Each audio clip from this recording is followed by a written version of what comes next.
So today we'll be taking up a topic called contract farming, which was in the newspaper today. So this contract farming is basically an initiative by our central government as a part of agricultural marketing reforms. So as a part of agricultural marketing reforms, this contract farming is being introduced. So first of all, we'll start with what is marketing. So marketing with respect to agriculture broadly is related to four activities, which is basically storage of the crop, transportation of the crop, sales of the crop, and increasing markets of the crop. So marketing is not only increasing the sales or going to the customers, but it is also related to storage of the food, transportation of the food, sales, and also increasing the market. So all this comes under marketing. So the government is trying to take up some agricultural marketing reforms so that agricultural sector would be improved, right? As a part of this agricultural marketing reforms, contract farming is one important step which the government is taking now. So what is contract farming? What is contract farming? Contract farming, I'll tell you the definition first. It is a pre-harvest agreement. It is a pre-harvest agreement between the buyer and the seller. It is a pre-harvest agreement between the buyer and the seller. Now, what is harvesting? Harvesting, simply to say, is nothing but when the crop is ready to be cut and sold, the activity which the farmers do, basically cutting the crop, preparing the crop, and then selling the crop. This comes under harvesting. So, before harvesting itself, farmers come into an agreement with the companies. Farmers come into an agreement with the companies before harvesting the crop itself.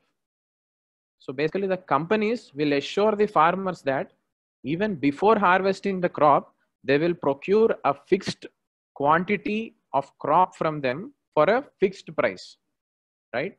So contract farming in a nutshell is pre-harvest agreement between farmers and the companies, where companies promise procurement of fixed quantity and fixed price, right? So this is the definition of contract farming. So before we go into the advantages and disadvantages of contract farming, let us first analyze the scenario of agriculture in India. So if we see the scenario of agriculture in India, almost half of the India's employed people are in agricultural sector. So if we see the total workforce of our India, half of the India's workforce almost is engaged in agriculture, 50%. And if we see the rural areas, almost 75% of the households, 75% of the households are dependent on agriculture. So such is the significance of agriculture in Indian economy. But then if we see, agriculture is under distress from few years. So to improve the agricultural sector, the government is coming up with this contract farming, right? So also I would like to tell you some challenges in the agricultural sector. Like, why is the government bringing this contract farming? What is the need for government to bring this contract farming? The first and the foremost major challenge in agriculture is post-harvest losses. Post-harvest losses. This is an important term. So what is this post-harvest losses? As soon as the farmer harvests the crop and the crop is ready to be sold in the market, there are some losses which the farmer faces. Unfortunately, if the demand for the crop is very less, then the prices of the crop will crash. At that time, the farmer will get very less price for the crop which he has grown. So this is post-harvest loss. This comes because of demand-supply mismatch. Demand-supply mismatch. That means maybe demand for the crop is very less in that particular year, or maybe supply of that crop is so much that the prices have crashed in that particular year. So this kind of losses are post harvest losses, right? And there are two important legislations in India, two important laws in India, which are actually being counterproductive to agriculture. That means rather than helping to agriculture, they are actually discouraging the agriculture. Those two legislations are APMC Act, APMC Act, Agricultural Produce Marketing Committee Act, Agricultural Produce Marketing Committee Act. So these APMCs are nothing but the mandis, the markets which are authorized and run by the government itself. We might see the Raitu Bazaars and all. So these are basically the wholesale areas which are authorized and run by the government itself, mandis. So this act, this APMC Act says that the farmers have to sell their crop only in the APMCs and not directly to the private people. Right? They have to sell all their crop only to the APMCs. So as per the current legal framework, farmers are supposed to sell their crop only to the APMCs. So because of this, there is a monopoly in the APMCs. That means the farmers are unable to expand their sales to the other customers, like the companies and the consumers directly. They have to go and sell their produce only in the APMCs. So this is definitely creating a kind of monopoly. The farmers are not getting the price which they have to get because of the monopoly, because they cannot sell anywhere else except in the APMCs. This is a disadvantage of the farmers. So they're not getting the remunerative price for their crops. So this is also a major challenge, APMC Act. And the other act which is there in today's newspaper is Essential Commodities Act. Essential Commodities Act. Basically, this act was brought in 1955 to ensure there is adequate supply of few commodities in India. See, there will be some essential commodities which are needed to the individuals 24/7. That means without those commodities, livelihood is difficult. For example, if we take example, it is food. Without food, it is difficult to live. So food is one of the essential commodity. So to ensure essential commodities are available all the time, the government has put some restrictions on the storage. That means only up to some limit, farmers can store the food grains. Exceeding that limit, it is seen as a kind of a illegal activity by the government. So under the Essential Commodities Act, the farmers can only store the food grains or the crop which they have produced only up to some quantities. Exceeding that quantities, if they store, it is seen as an illegal activity. This is a provision in Essential Commodities Act. Now, because of this, the farmers are unable to store their crop till they get a remunerative price. They are forced to sell at whatever price they get. Like at that point of time, when their crop is ready, they have to sell it at any cost because Essential Commodities Act is forcing them to do so. So this is also one of the major challenge, and the present government in today's newspaper, if you see, it is saying that it will definitely relax this Essential Commodities Act. In 6 key areas, it is trying to relax this Essential Commodities Act. I will tell you those 6. First one is cereals. Cereals, C-E-R-E-A-L-S, cereals.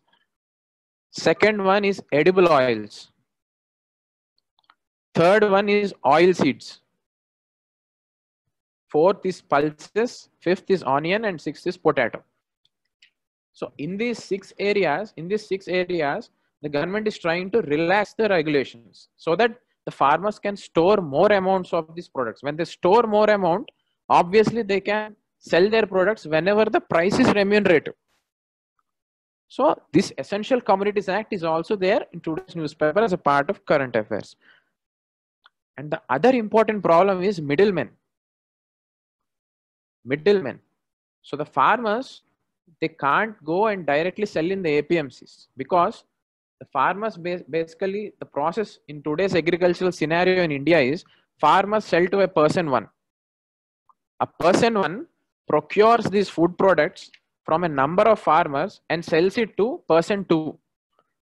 Person two collects all these food crops from various people like person one and gives it to the APMCs, right? So there are many middlemen in between.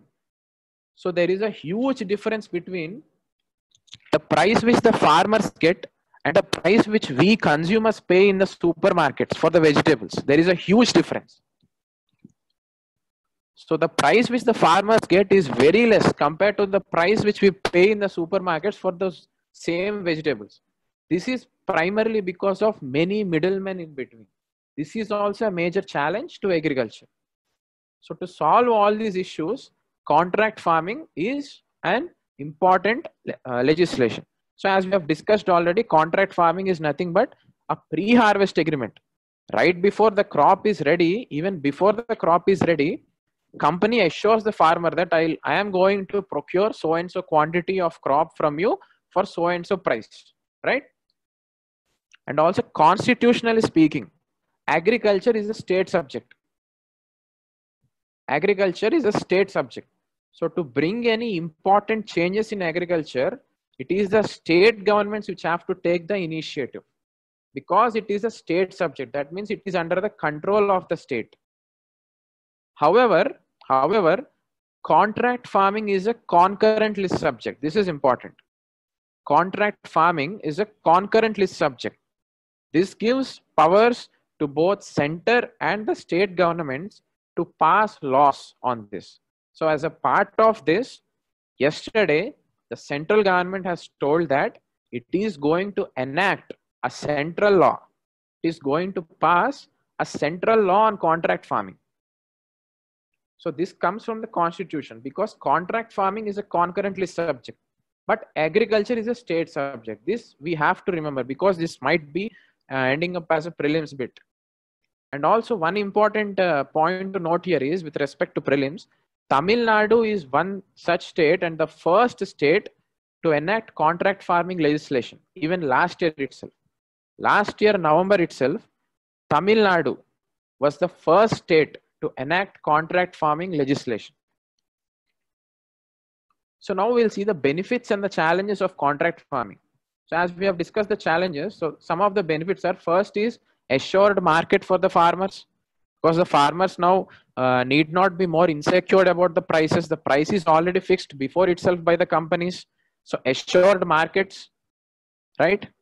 And private participation in agriculture. Now we are inviting the private industries and the companies to come into the agriculture. The second important benefit is private participation in agriculture. So what are the advantages in private participation? Now the farmers will be easily getting the investments. So when private people are directly participating, investments will come, new technologies will come, new scientific practices will come, new infrastructure will come. Now all these are basically lacking in the present agricultural scenario. Investments are not in reach of farmers. Technology is also not in reach of farmers. New and best scientific practices are not aware to the farmers. Now, because the company also has a contract with the farmer, it also takes that one step forward to ensure that the farmers would be having good investments, good technology, and good infrastructure. Right? So private participation in agriculture increases. And the third important point is it improves farmers' productivity. Now, with all these good inputs which the companies will give to the farmers will increase their yield. Like previously, for 1 hectare, if they are producing some X amount of food grains, now with all these good and new inputs and support from the companies, the farmers would be definitely producing twice or thrice also. So the productivity increases. Per hectare yield definitely increases. So this is third important. Improves farmers' productivity. And the fourth one is, if we have seen in the last year, December 2019, around December, we have seen a huge surge in onions prices. It was around 170 rupees per kg. And if we see the same December month in 2018, the price of onion was 1 rupee per kg. So this is known as market fluctuations. The market fluctuations which we read about in newspapers and also in agricultural sector is this. So this basically arises because farmers don't have proper storage, farmers don't have proper transportation, farmers don't have proper access to the markets. So if they're able to store the food grains or store the onions, we would be having uniform supply of onions throughout the year.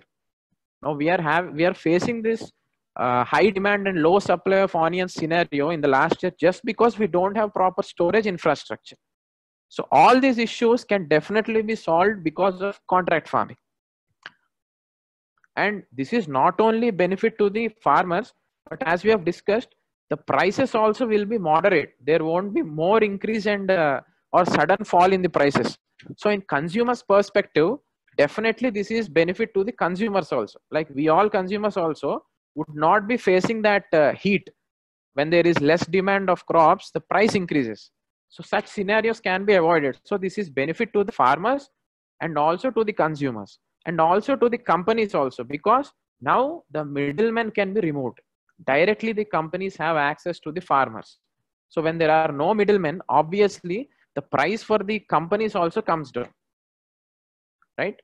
So these are some of the benefits. Farmers' interests are protected, private participation in agriculture, farmers' productivity improves, and onion crisis situations, such situations can be avoided. And also it's a profit and win-win situation for consumers, farmers, and companies also, right? So we will discuss in briefly the challenges involved in contract farming. There are some challenges also in contract farming. The first important thing is political will of the states. Agriculture being in the hands of the state government, unless and until state governments take that initiative, we can't actually change the scenario in agriculture. So participation of states is a major challenge. So we have to bring all the states together. And also interstate trade barriers. This is an important term. This is mentioned in today's newspaper also. Interstate trade barriers. This is the barriers which the companies face from state to state. If there is no uniformity between the states, then it is difficult for a company established in Delhi to get the procurement from a farmer in AP, right? So interstate trade barriers is also a challenge. The other most important challenge is, first we should discuss about agricultural census. Agricultural census 2015-16. This says that 86% of the farmers, 86% of the farmers are small and marginal farmers. Small and marginal farmers. Now this implies that they have very small land holdings. The average size of land holding by a farmer is 1 hectare. Now with this small amount of land, we have to just give a thought that, see, the companies expect crops in bulk quantities, in thousands and thousands of kgs. Now if we see, almost all the farmers have very less land in their hand. So uniformity in the product quality is a big challenge. When we have so many farmers with less amount of land, it is difficult for the companies to ensure uniformity in the quality of the crop. There might be a farmer with a small land who produces one kind of potato. That's the same standard cannot be maintained by another farmer because he uses other inputs. So when we have so many farmers with very small lands, it's difficult to ensure the quality. So the fourth important challenge is small and marginal laborers, small and marginal farmers, right? So what is the solution for this now? So if we want to ensure, if the companies want to ensure uniformity in the quality of product, what they can do? Farmer producer organizations, FPO, farmer producer organizations. So what are these FPOs? This is basically a group of farmers.